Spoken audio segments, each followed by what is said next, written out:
जय हिंद। इससे पिछले वीडियो में हम एपी के एक्सरसाइज 5.3 में 10 नंबर तक क्वेश्चन कर लिए थे। आज हम 11 नंबर से क्वेश्चन करेंगे। तो चलिए क्वेश्चन को समझते हैं। क्वेश्चन दिया हुआ है, यदि किसी एपी के प्रथम n पदों का योग 4n-n² है, तो इसका प्रथम पद यानी कि S1 क्या है, प्रथम दो पदों का योग क्या है, दूसरा पद क्या है, इसी प्रकार तीसरे, 10वें और nवें पद ज्ञात कीजिए। यानी कि कहने का मतलब ये है, करा यदि किसी एपी के प्रथम n पदों का योग 4n-n² है, एपी में कितना पद है वो आपको नहीं पता है, लेकिन करा कि प्रथम n पदों का योग मतलब s है। तो आपको यहाँ एक चीज दिया है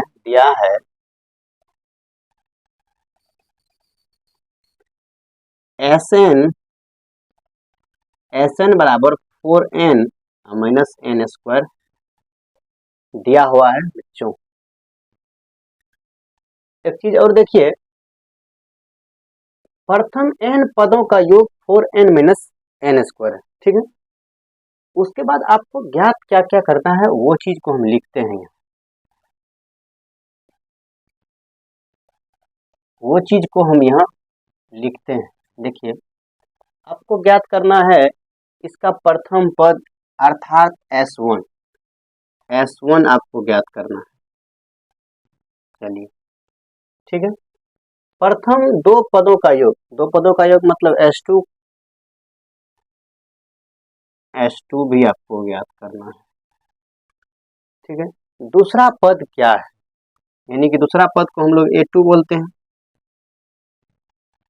ठीक है।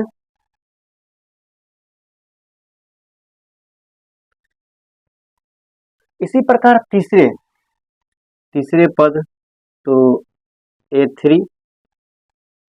उसके बाद करा 10वां पद A10 भी ज्ञात करना है, और nवें पद ज्ञात कीजिए यानी कि AN। इतना चीज आपको ज्ञात करना है, ठीक है। ये आपको ज्ञात करना है। एक बात बताइए, यहाँ Sn बराबर दिया है 4n-n²। अगर यहाँ S1 अगर यहाँ n के जगह 1 रखेंगे तो यहाँ 4 गुना 1-1 का स्क्वायर यानी कि S1 का वैल्यू आ जाएगा। तो चलिए, जब n बराबर 1 रखने पर n बराबर अगर 1 रखेंगे तो S n के जगह 1 4 गुना 1-1 का स्क्वायर यानी कि 4-1। इस हिसाब से S1 का वैल्यू कितना आ जाएगा, 3 आ जाएगा, ठीक है। S2 यहाँ n के जगह 2 रख देंगे तो S2 का भी वैल्यू आ जाएगा। जब n बराबर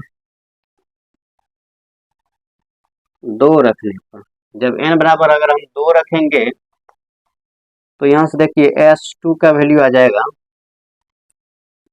4 गुना 2-2 का स्क्वायर, तो 4 दूना 8-4, इसलिए S2 का वैल्यू आ जाएगा 4 आ जाएगा, ठीक है। और एक चीज और देखिए, इस हिसाब से S3 का भी वैल्यू आ जाएगा। जब n बराबर 3 रखने पर, तो यहाँ देखिए S3 यहाँ से मान को पुट कीजिए, 4 गुना 3-3 का स्क्वायर, तो 4 तिया 12-3 का स्क्वायर 9 यानी कि 3, यानी कि S3 का वैल्यू कितना आ गया, 3 आ गया, ठीक है। उसके बाद हमसे क्या मांग रहा है उन पर हम बात करते हैं। तो अगला चीज हमसे मांग रहा है ये कि A2 का वैल्यू निकालना है हमको। ठीक है, एक चीज आप समझिए यहाँ कि एक फॉर्मूला होता है, यहाँ लिखते हैं कि AN बराबर फॉर्मूला होता है SN माइनस SN माइनस 1।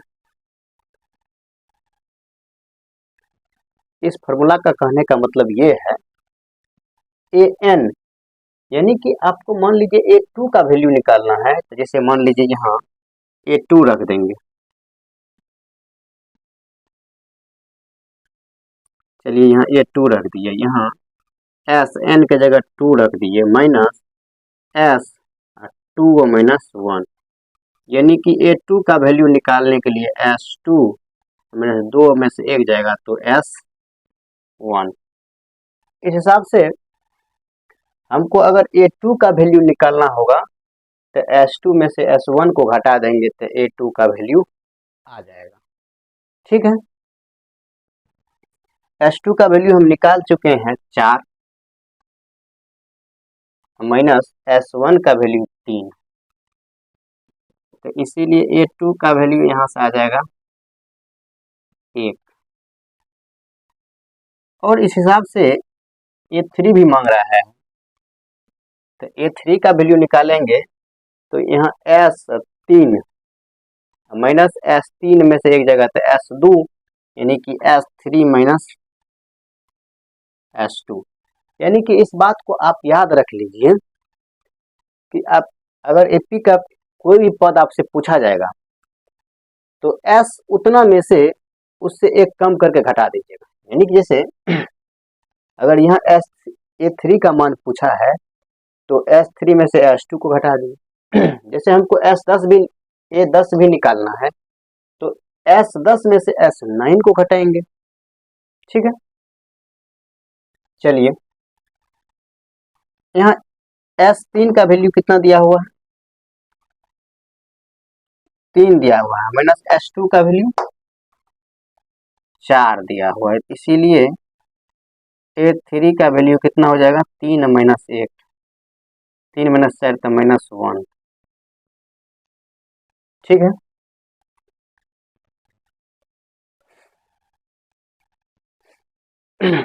उसके बाद देखिए S1 ज्ञात हो गया, S2 ज्ञात हो गया, A2 A3 ज्ञात हो गया, अब A10 निकालना है।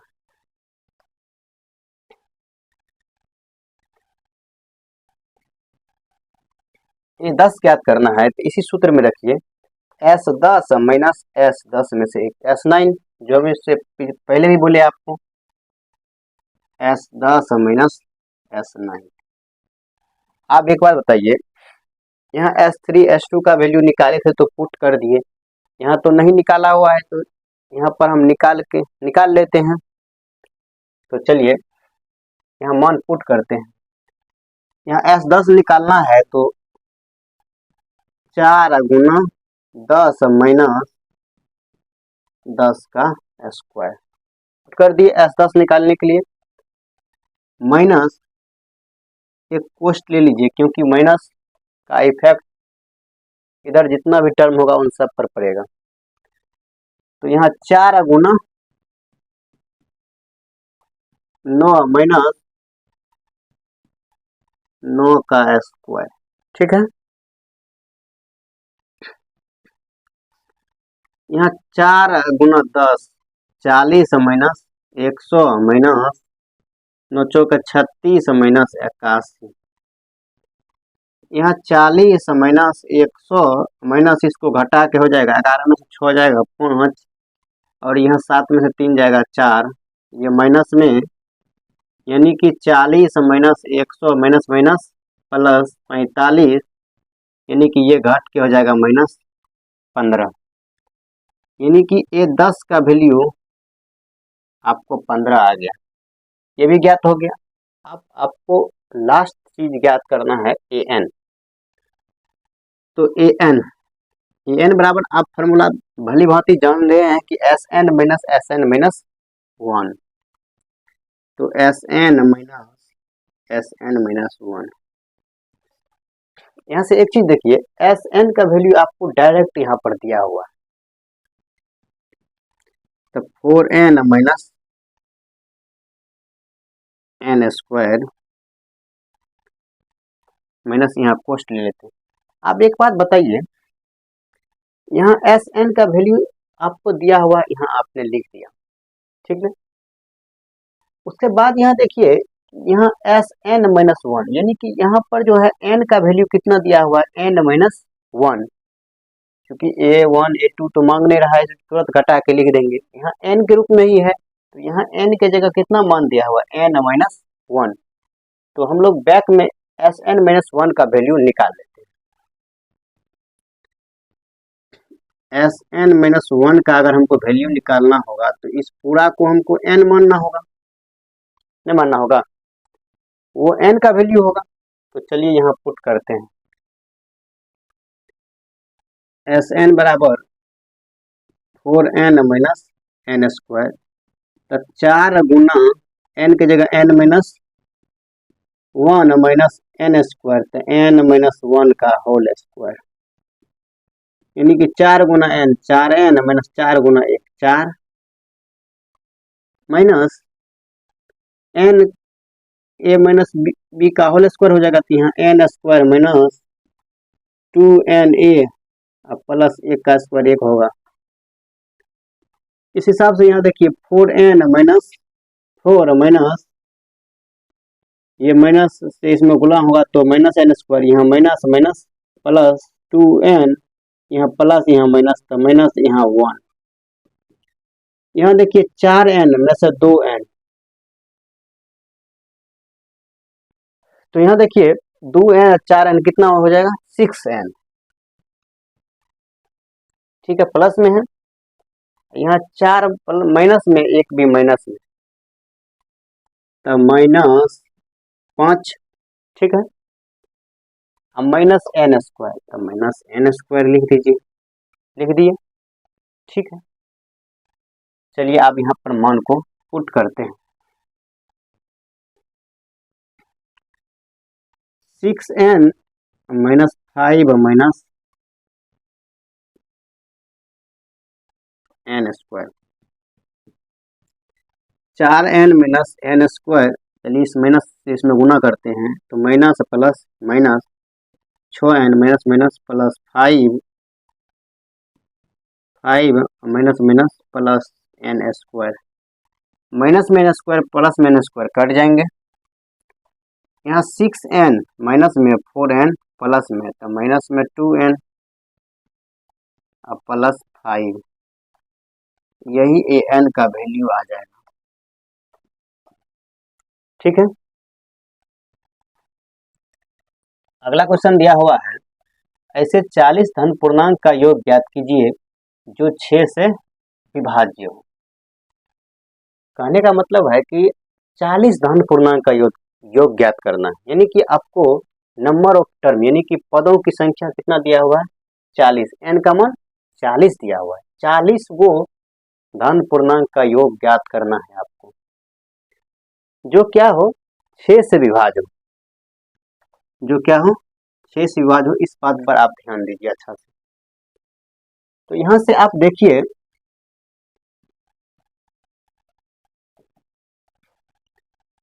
छह से विभाज्य होना चाहिए, तो चलिए, तो सबसे पहला वो धन पूर्णांक 6 होगा, इसके बाद 12, इस हिसाब से एक एपी तैयार हो जाएगा, उसके बाद इस हिसाब से चलते रहेगा। इस हिसाब से हमको 40 धन पूर्णांक का योग ज्ञात करना है, यानी कि एस एन ज्ञात करना है, एस 40 ज्ञात करना है, ठीक। तो चलिए, यहाँ ए का मान कितना हो जाएगा, 6, और यहाँ से हम डी का वैल्यू निकालना चाहेंगे तो A2 माइनस A1, A2 का वैल्यू 12 माइनस 6, यानी कि 6, डी का वैल्यू कितना आ गया, 6 आ गया। जब डी का वैल्यू 6 आ गया, आपको एन का भी वैल्यू मालूम है, 40 को धन पूर्णांक का योग ज्ञात करना है, एन का भी वैल्यू पता है, तो डायरेक्ट आप एस एन बराबर फॉर्मूला जानते हैं कि n बटे 2 into 2a plus n minus 1 into D. s 40, n के जगह हम रख देंगे 40, यहाँ 40 बटे 2 और 2 गुना a का वैल्यू 6 प्लस 40 माइनस 1 गुना डी का वैल्यू भी 6। तो यहाँ से कट जाएगा ये 20 बार में, 20 इंटू 6 दूना 12 प्लस 39 गुना 6,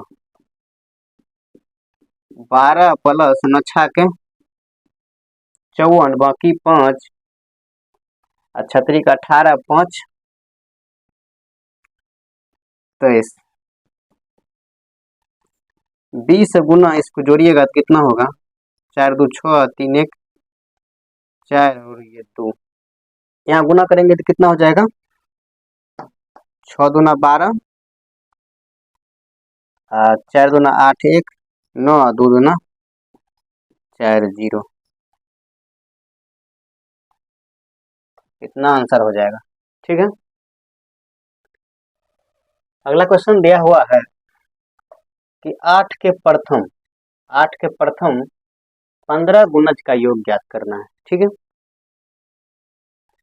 तो गुणज का मतलब हुआ कि 8 का पहाड़ा। चलिए इसको बनाते हैं। इस हिसाब से एक एपी तैयार हो जाएगा। 8 का 8 8 दूना 16 8 3 24 8 चौके 32। इस हिसाब से 8 का प्रथम 15 गुणज का योग ज्ञात करना है। योग मतलब आपको Sn ज्ञात करना है। ठीक है, तो यहाँ से आपको a का वैल्यू कितना आ जाएगा, 8, और d का वैल्यू अगर हम निकालना चाहेंगे तो a2 माइनस a1 यानी कि 8 16 माइनस 8 बराबर 8। ठीक है, और n का वैल्यू भी आपको दिया गया है 15। n के प्रथम 15 गुणज का योग मतलब n को 15 बार पढ़ना है, मतलब n का 15 गुणज का योग ज्ञात करना है। ठीक है, तो आपको a मालूम है, d मालूम है, n मालूम है, आप आसानी से Sn निकाल लीजिए प्रश्न अनुसार।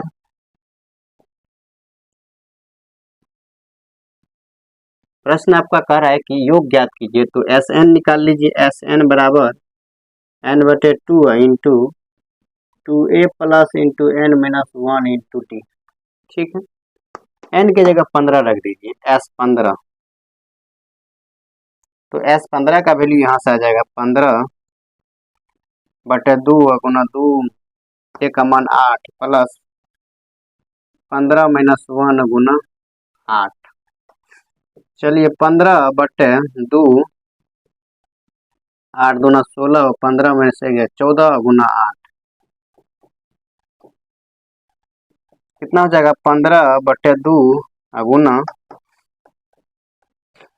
16 प्लस 8 चौके 32 बाकी 3 8 3 11।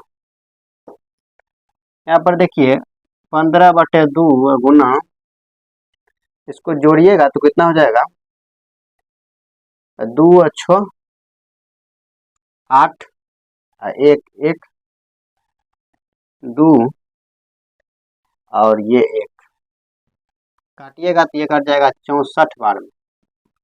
इसको गुना कीजिएगा तो कितना हो जाएगा, 15 चौके 60 बाकी 6 और 15 छक्के 90 90 6 96। ठीक है, 960 इसका आंसर आ जाएगा। अगला क्वेश्चन है कि 0 और 50 के बीच की विषम संख्या का योग ज्ञात कीजिए। 0 और 50 के बीच जितना विषम संख्या है उनका योग ज्ञात करना है। तो सबसे पहले हमको ये पता करना होगा कि 0 और 50 के बीच कितना विषम संख्या है। तो चलिए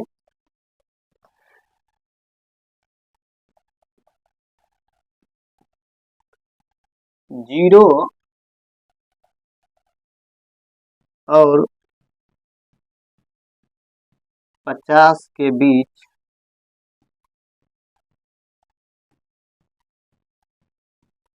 विषम संख्या को चलिए हम लोग देखते हैं। तो सबसे पहला विषम संख्या 1 हो जाएगा, उसके बाद 3, 5, इस हिसाब से सबसे लास्ट वाला विषम संख्या हो जाएगा 49। इसमें तो किसी प्रकार का डाउट नहीं होना चाहिए। तो यहाँ से A का वैल्यू आ जाएगा कितना, 1, D का वैल्यू आ जाएगा A2, में से A1 को घटाएंगे यानी कि 3 माइनस 1 बराबर 2, ठीक है।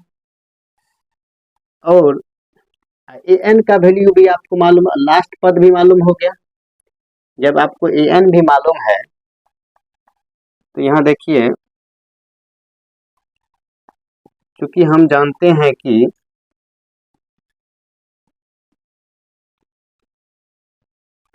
An बराबर आपको कितना दिया हुआ है, 49। An का फॉर्मूला होता है A plus into n minus 1 into d, और A का वैल्यू आपको 1 दिया हुआ है और N का वैल्यू निकालना है। D का वैल्यू कितना दिया हुआ है, 2 बराबर 49। इस 1 को उधर भेजेंगे तो N माइनस 1 टू 2 यानी कि 48 हो जाएगा। एक उधर जाएगा, 49 में से एक जगह 48, और यहाँ से N माइनस 1 का वैल्यू आ जाएगा, ये 2 गुना में उधर जाएगा तो भाग में, 48/2 को यानी कि 24। यहाँ से N का वैल्यू आ जाएगा 24 प्लस 1, इसलिए N का वैल्यू आ गया 25। N का वैल्यू 25 आ गया। यहाँ -1 उधर भेजे तो +1। अब आपको कह रहा है क्वेश्चन में संख्याओं का योग ज्ञात कीजिए। तो अब हमको N का मान मालूम हो गया, तो उनका योग निकालना है, यानी कि आपको Sn निकालना है। तो चलिए, Sn बराबर फॉर्मूला होता है n/2। एक चीज यहाँ देखिए, आपको पहला पद और अंतिम पद भी मालूम है और n भी मालूम है, तो आप डायरेक्ट a प्लस an वाले फॉर्मूला का यूज कर लीजिए। क्यों उतना बड़ा फॉर्मूला लिख के फिर उसमें मान पुट करेंगे, ठीक है। n का मान कितना आ गया, 25, यानी कि 25 S25 का वैल्यू आपको निकालना है, यानी कि 25/2, a का वैल्यू 1 और an का वैल्यू 49 दिया हुआ है। तो 25/2 गुना 50, यानी कि काटेंगे तो 25, यानी कि S25 का वैल्यू आ जाएगा 625, ठीक है। यही आपका आंसर हो जाएगा। नंबर 15 दिया हुआ है, 15 नंबर का है कि निर्माण कार्य से संबंधित किसी ठेके में एक निश्चित तिथि के बाद कार्य को विलंब से पूरा करने के लिए जुर्माना लगाने का प्रावधान इस प्रकार है। पहले दिन के लिए 200 रुपया, दूसरे दिन के लिए 250 रुपया, तीसरे दिन के लिए 300 इत्यादि। अर्थात प्रत्येक उत्तरोत्तर दिन का जुर्माना अपने से ठीक पहले दिन के जुर्माना से 50 रुपया अधिक है। एक ठेकेदार को जुर्माना के रूप में कितनी राशि अदा करनी पड़ेगी यदि वह इस कार्य को 50 दिन विलंब कर देता है। क्वेश्चन आपको दिख रहा होगा, क्योंकि क्वेश्चन बहुत बड़ा है इसलिए नहीं लिख पाए हैं। तो चलिए, मेरा पूरा कोशिश रहेगा इसको समझाने का। कहने का मतलब है कि एक ठेकेदार एक कोई चीज का निर्माण कर रहा है, उसमें अगर कार्य एक दिन विलंब होते हैं तो एक दिन अगर विलंब होते हैं तो 200 रुपया लेते हैं, फिर दूसरा दिन विलंब होते हैं तो उसमें 50 रुपया बढ़ जाते हैं, यानी कि 250 रुपया, फिर तीसरा दिन 300, इस हिसाब से 50-50 रुपया की वृद्धि होता चला जाता है उसमें, ठीक है। देखिए, पहला दिन विलंब किया तो उनको 200 रुपया देना पड़ा। फिर दूसरा दिन विलंब किया तो उसको 250 रुपया दिया गया, और तीसरा दिन विलंब किया तो उनको 300 रुपया देना पड़ा।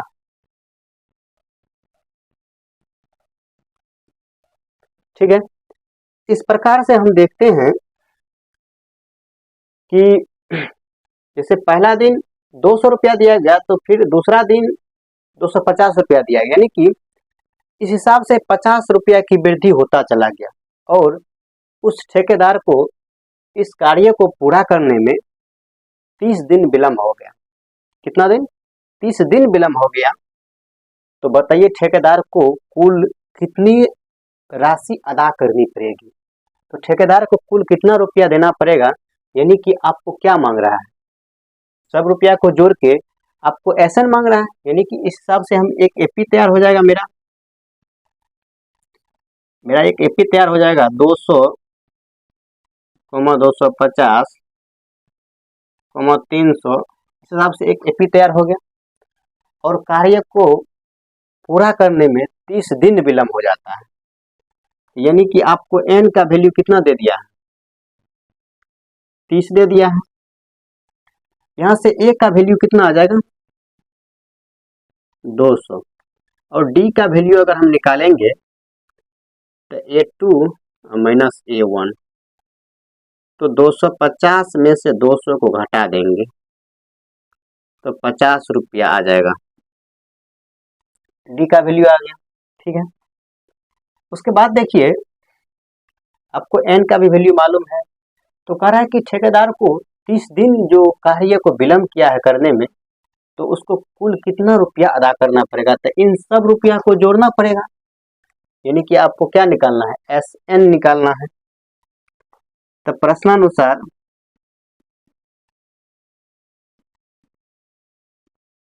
प्रश्न के अनुसार जो हमको क्या निकालना पड़ेगा? एस एन निकालना पड़ेगा। तो एस एन बराबर फॉर्मूला होता है n/2 into 2a plus into n minus 1 into D. ठीक है। तो n का मान हमको कितना दिया हुआ है? 30 दिन विलम्ब करते हैं, तो एस 30 का जो वैल्यू हम यहाँ से निकालेंगे तो 30/2 इंटू 2 गुना ए का वैल्यू 200 प्लस 30 माइनस 1 गुना डी का वैल्यू 50। ठीक है। तो एस 30 बराबर यहाँ से वैल्यू आ जाएगा, यहाँ काट देंगे तो 15 बार में कट जाएंगे। 15 इंटू 200 गुना 2 400, यहाँ गुना करके कितना हो जाए? 30 में से एक जगह 29 गुना 50। ठीक है। तो 15 इंटू 400 प्लस 9×5 = 45, बाकी 4 4 5 दूना 10, 10 4 14। ठीक है।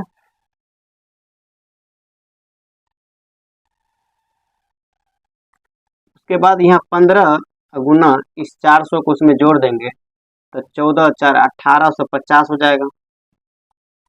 अब इसको गुना कीजिए, 15 × 5 = 75, बाकी 7, 15 × 8 = 120, 7 127, बाकी 12, 15 12 27, इस पर एक जीरो,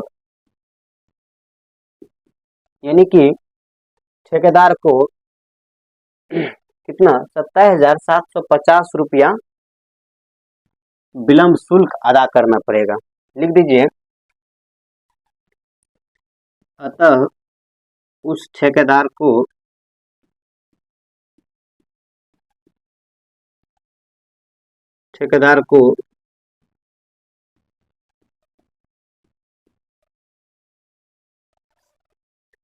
कार्य को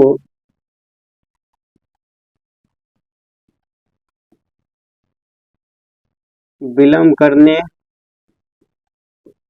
के कारण कुल 27,750 रुपया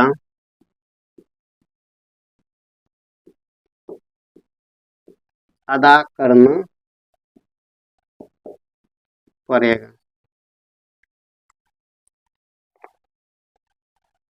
अगला 16 नंबर क्वेश्चन दिया हुआ है, किसी स्कूल के विद्यार्थी को उनके समग्र शैक्षिक प्रदर्शन के लिए 7 नगद पुरस्कार देने के लिए 700 रुपया की राशि रखी गई। ठीक है, यदि प्रत्येक पुरस्कार अपने से ठीक पहले पुरस्कार से 20 रुपया कम है तो प्रत्येक पुरस्कार का मान ज्ञात कीजिए। इस क्वेश्चन को हम एल्जेब्रिक मेथड से ही बना सकते हैं और एपी से ही बना सकते हैं। तो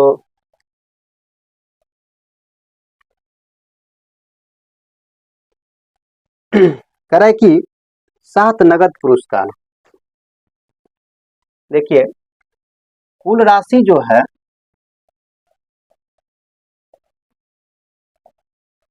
कुल राशि 700 रुपया है और 7 नगद पुरस्कार है। इसमें 700 रुपया है और 7 नगद पुरस्कार है। लेकिन उसमें एक चीज और कहा गया है कि जितने भी पुरस्कार है उसमें कहा गया है कि प्रत्येक पुरस्कार अपने से ठीक पहले पुरस्कार से 20 रुपया कम है। जितना भी पुरस्कार है पहले वाले पुरस्कार से ठीक पहले से 20 रुपया कम है। यानी कि पहला पुरस्कार अगर 100 रुपया का है, जैसे मान लीजिए, जैसे यहाँ समझिए कि अगर मान लीजिए पहला पुरस्कार 100 रुपया का है तो बताइए दूसरा पुरस्कार कितना का होगा। इसमें 20 घटा देंगे यानी कि 80 रुपया का होगा। फिर इससे अगला पुरस्कार कितना का होगा, 60 रुपया का होगा। फिर इससे अगला कितना का होगा, 40 रुपया का होगा। ठीक है, इस हिसाब से हम लिखते हैं कि माना कि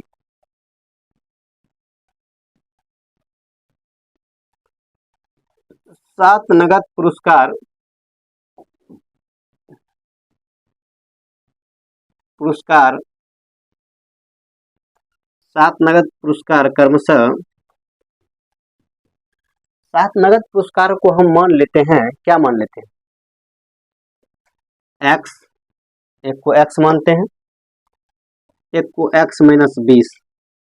ठीक है, किसी को दिक्कत नहीं होना चाहिए क्योंकि 20 रुपया कम होता चला जाएगा सब में।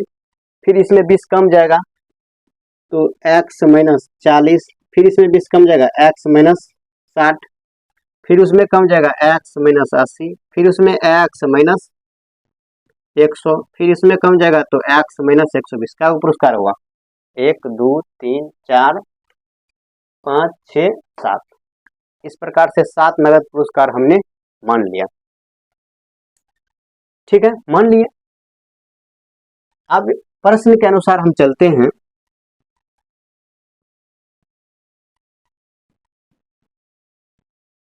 प्रश्न के अनुसार चलते हैं हम।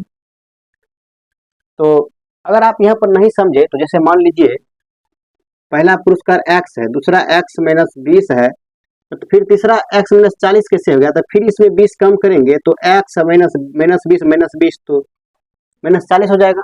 इसमें तो किसी प्रकार का दिक्कत नहीं होना चाहिए। प्रश्नानुसार देखिए इन सभी को जोड़ के कुल राशि कितना दिया गया, 700। तो x plus x minus 20 plus x minus 40 plus x minus 60 plus x minus 80 plus x minus 100 plus x minus 120 बराबर 700। ठीक है, x 1 2 3 4 5 6 7x हो, 7x। इन सब को जोड़ेंगे 20 40 60 60 120 180 200 और यहाँ 300, इधर कितना हो जाएगा, 300 420 हो जाएगा। 420 बराबर 700। इस 420 को उधर भेजेंगे तो 700 प्लस 420 कितना हो जाएगा, 1120 हो जाएगा। यहाँ से 7 घट के कितना हो जाएगा, 7 1 7 7 6 42, यानी x का वैल्यू कितना आ गया 60। तो पहला पुरस्कार कितना का हो जाएगा 160 रुपया का, फिर उससे 20 कम कीजिए 140, फिर 120, फिर 100, फिर 80, इस हिसाब से 7 नगद पुरस्कार का मूल्य हो जाएगा। तो लिख दीजिए अतः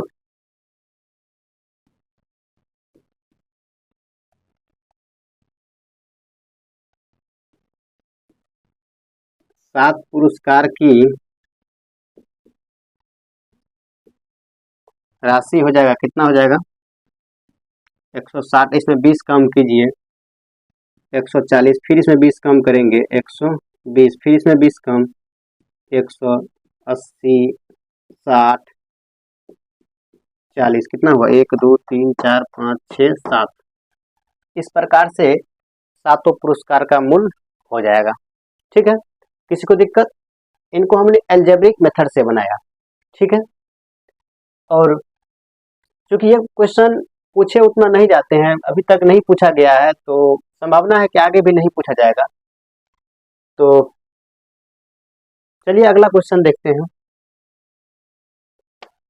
17 नंबर क्वेश्चन दिया हुआ, एक स्कूल के विद्यार्थी ने वायु प्रदूषण कम करने के लिए स्कूल के अंदर और बाहर पेड़ लगाने के बारे में सोचा। यह निर्णय लिया कि प्रत्येक कक्षा का प्रत्येक अनुभाग अपनी कक्षा की संख्या के बराबर पेड़ लगाएगा। उदाहरण, कक्षा 1 के अनुभाग 1 पेड़ लगाएगा और कक्षा 2 के अनुभाग 2 पेड़ लगाएंगे, कक्षा 3 के अनुभाग 3 पेड़ लगाएंगे इत्यादि, और ऐसा कक्षा 12 तक के लिए चलता रहेगा। प्रत्येक कक्षा के 3 अनुभाग है, तो इस स्कूल के द्वारा विद्यार्थियों को लगाए गए पेड़ों की संख्या। देखिए पहले समझते हैं हम इस क्वेश्चन को, 17 नंबर को। ठीक है, 17 नंबर क्वेश्चन को पहले हम समझते हैं। क्वेश्चन ये कह रहा है कि मान लीजिए यहाँ लिख देते हैं कक्षा 1, ये कक्षा 1 है। ठीक है, इसके 3 सेक्शन है,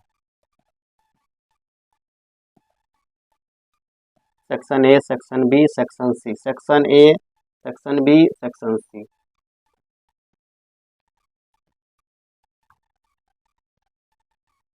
यहाँ देखिए कक्षा 2 है, इसके लिए भी 3 सेक्शन है, section A, section B, section C. कक्षा 3, इसके लिए भी 3 सेक्शन, और इस हिसाब से कक्षा 12, इसके लिए भी कितना सेक्शन है 3 सेक्शन है, section A, section B, section सी।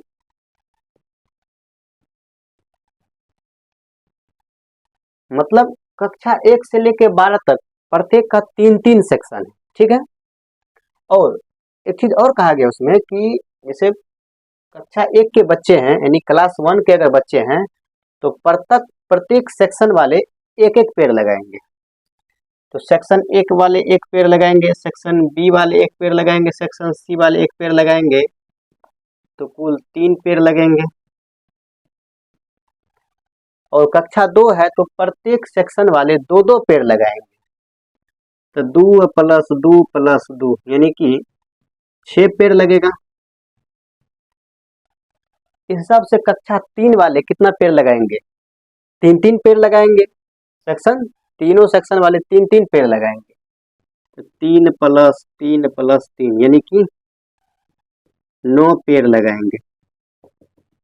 इस हिसाब से कक्षा 12 कितना पेड़ लगाएंगे, तो क्लास 12 है, इसमें भी 3 सेक्शन है, प्रत्येक कक्षा के 3 अनुभाग यानी कि 3-3 सेक्शन है, तो ये भी तीनों सेक्शन वाले 12-12 पेड़ लगाएंगे, क्योंकि क्लास 12 के बच्चे हैं।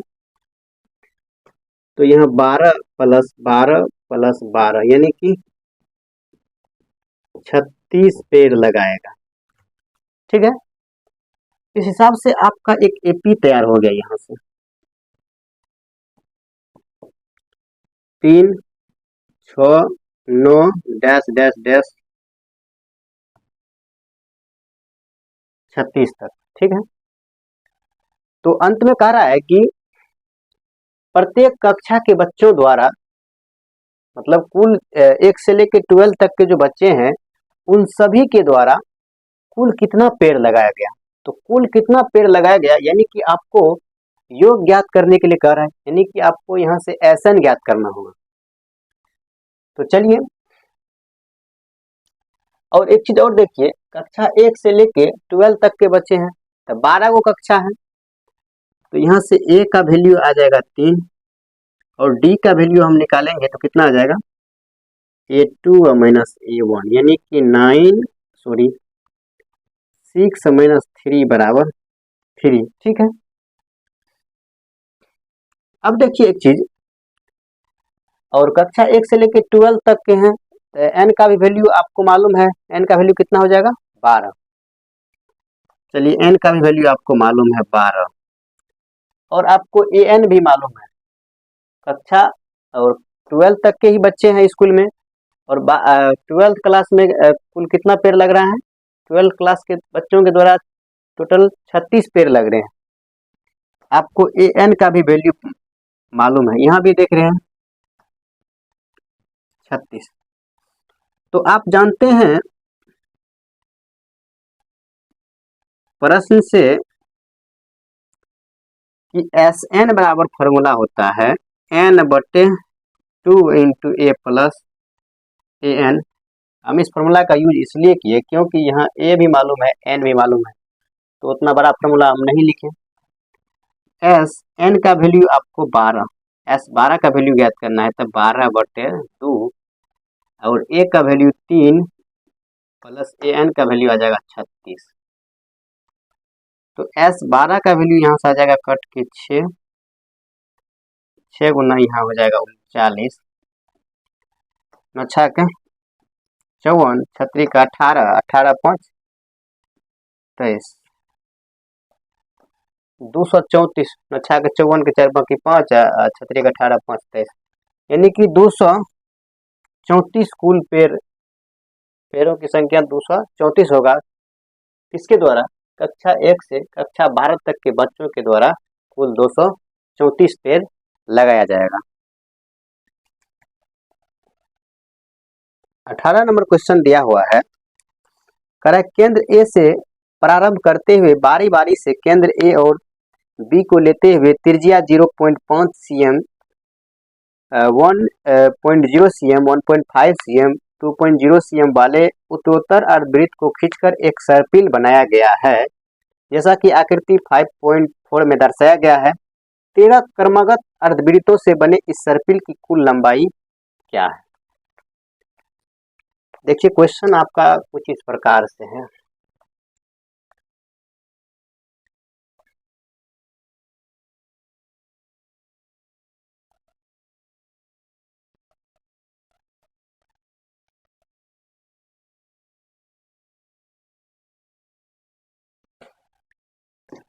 देखिए, यहाँ पर जो है इसका लंबाई कितना दिया हुआ है 0.5, फिर यहाँ से यहाँ की लंबाई कितना दिया हुआ है 1 दिया हुआ है। उसके बाद फिर यहाँ से यहाँ देखिए, फिर यहाँ से यहाँ तक का लंबाई दिया है 1.5। तो त्रिज्या आपको मालूम है, ठीक है। जब त्रिज्या आपको सर्पिल की त्रिज्या मालूम है तो सर्पिल का आपको क्या निकालना है, लंबाई। लंबाई कहने का मतलब सर्पिल का लंबाई का कहने का मतलब आप परिधि निकालना होगा आपको उसका। तो चलिए यहाँ से देखते हैं, दिया हुआ है पहला सर्पिल का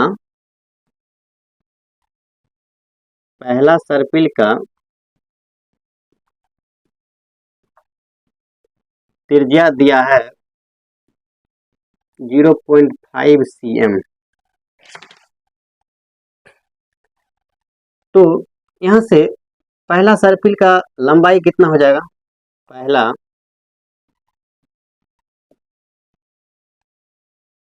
पहला सर्पिल का लंबाई हो जाएगा 2πr। तो पूरा वृत्त का होता है, तो अर्धवृत्त का निकालना है तो हम 2 को हटा देंगे, यानी कि πr होगा। और यहाँ से पाई का मान 22/7 लेना है जो आपको बुक में दिया हुआ है। तो 22/7 गुना आर का वैल्यू 0.5, इस दशमलव को उड़ाएंगे तो नीचा में 10, यहाँ काटेंगे 11 दूना 22, 5 दूना 10, 5 का 5, यानी कि 11/7 cm हो जाएगा पहला सर्पिल। इस हिसाब से दूसरा सर्पिल का हम लंबाई निकालते हैं।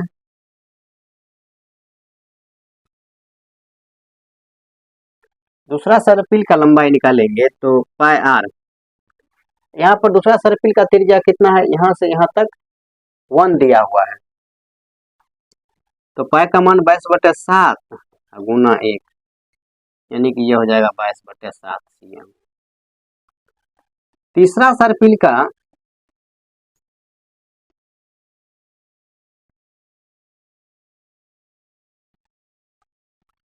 सर्पिल का लंबाई निकालेंगे तो पाई आर 22/7 गुना 1.5, दशमलव उड़ाएंगे तो नीचा में 10, 5 तिया 15, 5 दूना 10, 11, 11 तिया 33, यानी कि 33/7। ठीक है, हो जाएगा। तो इस हिसाब से देखिए यहाँ एक एपी तैयार हो रहा है 11/7, 22/7, 33/7। इस हिसाब से कुल सर्पिल की संख्या 13 है। कितना है? कुल सर्पिल की संख्या आपको 13 दिया हुआ है। ठीक है, यानी कि यहाँ से आप देख रहे हैं, यहाँ से आपको ए का वैल्यू कितना आ जाएगा 11/7। डी का वैल्यू निकालेंगे तो A2 में से A1 को घटाएंगे तो 22/7 में से 11/7 को घटाएंगे तो 11/7 आ जाएगा। 22/7 में से 11/7 को घटा दिए। और n का वैल्यू आपको 13 दिया हुआ है। कहिए कैसे? क्योंकि कुल सर्पिल की संख्या आपको 13 दिया हुआ है। ठीक है, तो कह रहा है, क्वेश्चन कह रहा है कि 13 क्रमागत अर्धवृत्त से बने इस सर्पिल की कुल लंबाई ज्ञात कीजिए। कुल लंबाई ज्ञात करना है, कुल लंबाई ज्ञात करना है, यानी कि आपको योग ज्ञात करना है, अर्थात आपसे SN पूछा है। ठीक है, तो लिखते हैं प्रश्नानुसार, प्रश्न के अनुसार आपसे SN पूछा गया है, तो n/2 into 2a plus into n-1 into d। ठीक है, तो चलिए S13 का हमको वैल्यू निकालना है, तो 13/2 गुना 2 a का वैल्यू कितना दिया है बाबू 11/7 प्लस 13 में से 1 जाएगा गुना 11/7। S13 का वैल्यू आ जाएगा 13/2, यहाँ 22/7 प्लस 13 में से 1 जाएगा 12 गुना 11/7। तो यहाँ से S13 का वैल्यू आ जाएगा 13/2 गुना ये 22/7 प्लस इसको गुना करेंगे तो 132/7। उसके बाद देखिए 13/2 इसको करके हो जाएगा, भिन्न का जोड़ करके हो जाएगा 4 और 3 2 5, 154। इसको काटिएगा तो 77 बार में कट जाएगा, इसको काटिएगा तो 11 बार में कट जाएगा, यानी कि 143।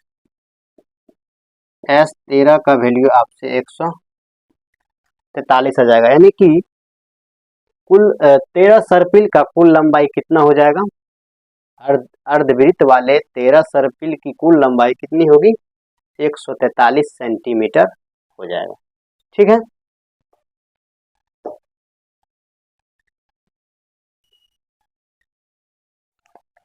उसके बाद देखिए 19वां नंबर क्वेश्चन का रहा है कि 200 लट्ठों को ढेरी के रूप में इस प्रकार रखा जाता है कि सबसे नीचे वाली पंक्ति में 20 लट्ठे, उससे अगली पंक्ति में 19 लट्ठे, उससे अगली पंक्ति में 18 लट्ठे इत्यादि। ये 200 लट्ठे कितनी पंक्ति में रखे गए हैं, ताकि सबसे ऊपरी पंक्ति में कितने लट्ठे हैं। देखिए आपसे दो चीज मांग रहा है यहाँ पर।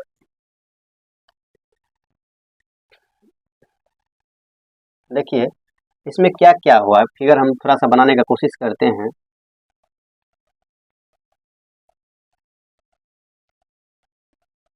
एक, दो, तीन, चार, 5, 6, 7, 8, 9, 10, 11, 12, 13, 14, 15, 16, 17, 18, 19, 20। देखिए मतलब सबसे नीचे में जो है उसमें 20 लाठी रखा हुआ है। फिर इसके ऊपर में इस हिसाब से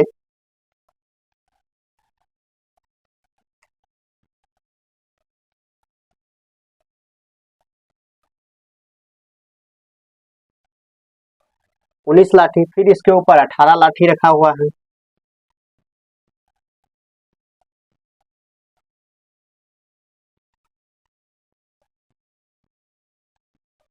ठीक है, फिर इसके ऊपर कितना लाठी रखा हुआ है, 18 लाठी रखा हुआ है। इस हिसाब से कुल लाठी की संख्या आपको दे दिया है 200। कुल लाठी की संख्या आपको दे दिया है, यानी कि Sn का वैल्यू आपको दे दिया है कितना, 200। ये आपको दिया हुआ है, दिया है,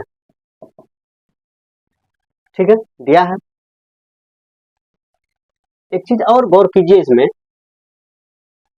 कि इसका कहने का मतलब है कि इसके सबसे लास्ट वाले मतलब कि यानी कि कहने का मतलब ये है कि अंतिम ढेरी में, इस हिसाब से जो अंतिम जब 200 पूर्ण जाएगा उस हिसाब से उसके अंतिम ढेरी में जो है उसमें कुल लट्ठों की संख्या कितना होगा, अंतिम पंक्ति यानी कि हिसाब से जो अंतिम पंक्ति होगा उसमें लट्ठों की संख्या कितना होगा वो आपको निकालना लिखा रहा है।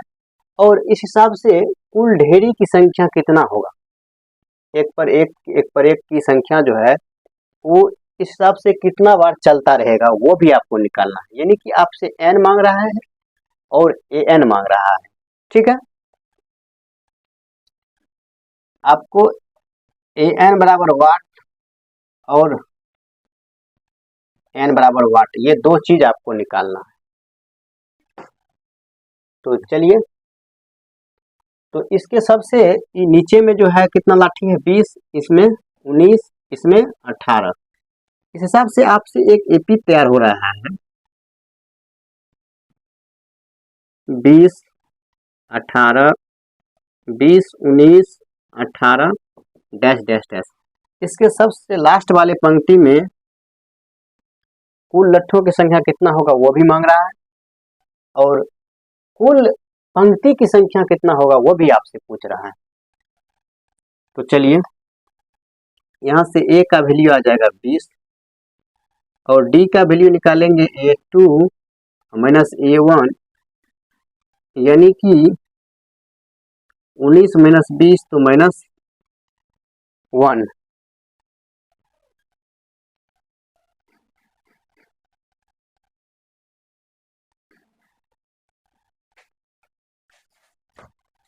वही छोट कह रही गेट खोल देते।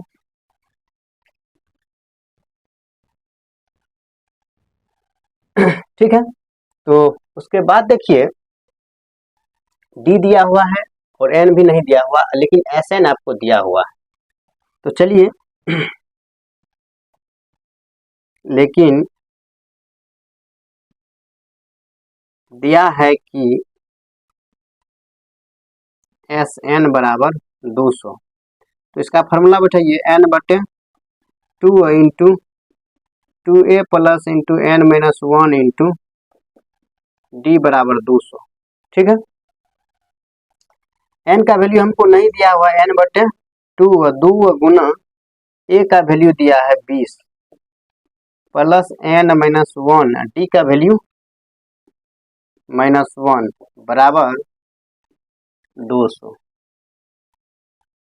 ठीक है, उसके बाद यहाँ से n बटे 2 इंटू 20 × 2 तो 40 प्लस n - 1 इंटू -1, टोटल का वैल्यू 200 दिया हुआ, ठीक है।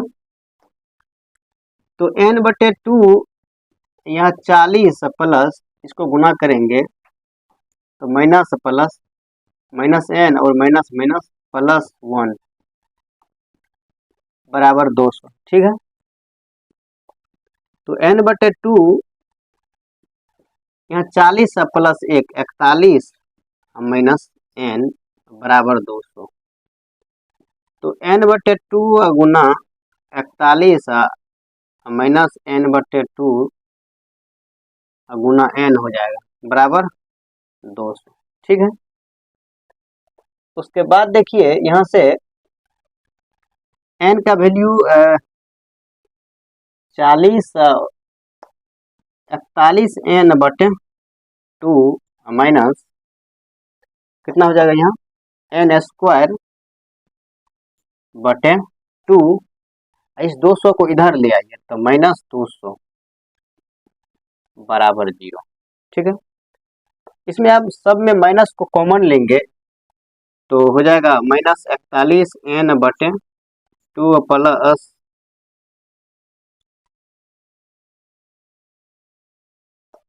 प्लस n²/2 प्लस 200 बराबर 0। इस माइनस को उधर भेजेंगे तो 0 हो जाएगा। तो इसको हम लोग द्विघात समीकरण के आधार पर इनको सजा लेते हैं। देखिए n²/2 प्लस 41n/2 प्लस 200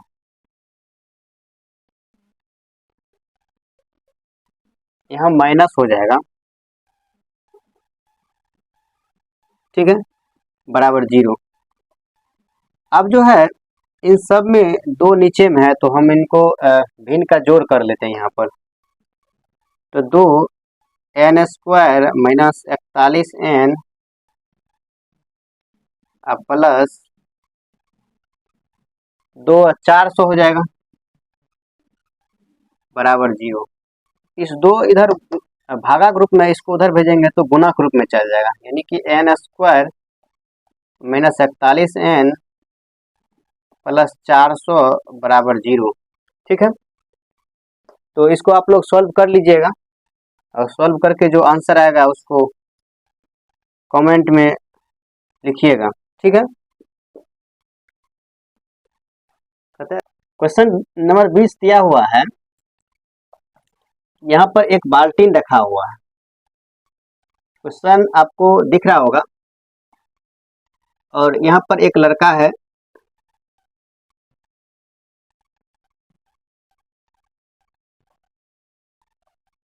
ठीक है, खड़ा है। वो क्या करता है बाल्टीन से पहले आलू की दूरी 5 मीटर है, फिर और जितने भी आलू है वो 3-3 मीटर के अंतराल पर रखा हुआ है, ठीक है। इस हिसाब से कुल 10 आलू रखा हुआ है और 10 आलू के उठाकर ये लड़का इस बाल्टीन में डालता है।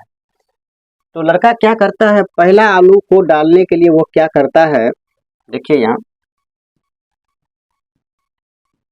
लिखते हैं, पहला आलू लाने में तय की गई दूरी। ये लड़का यहाँ पर है, इस जगह पे है, वो क्या करता है, यहाँ से दौड़ता है और फिर इस आलू को उठाता है और वापस आकर इस बाल्टीन में डालता है। बताइए, एक बार यहाँ से यहाँ गया और फिर यहाँ से यहाँ आया तो 5 मीटर गया, फिर आलू लिया और फिर आया, तो 10 मीटर दूरी तय किया।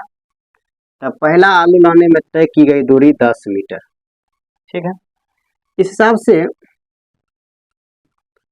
दूसरा आलू लाने में तय की गई दूरी कितना होगा, देखिए दूसरा आलू जब लाने के लिए जाएगा तो वो यहाँ से यहाँ आएगा 5 मीटर, 3 मीटर, 8 मीटर दूरी तय करेगा।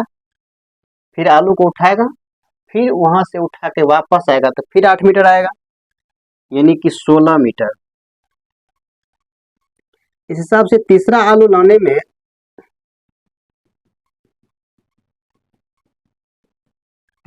लाने में देखिए यहां से यहां तक आएगा 5 3 8 3 11 मीटर आएगा, फिर यहां से वापस जाएगा 11 दूना 22 मीटर, यानी कि 22 मीटर लगेगा।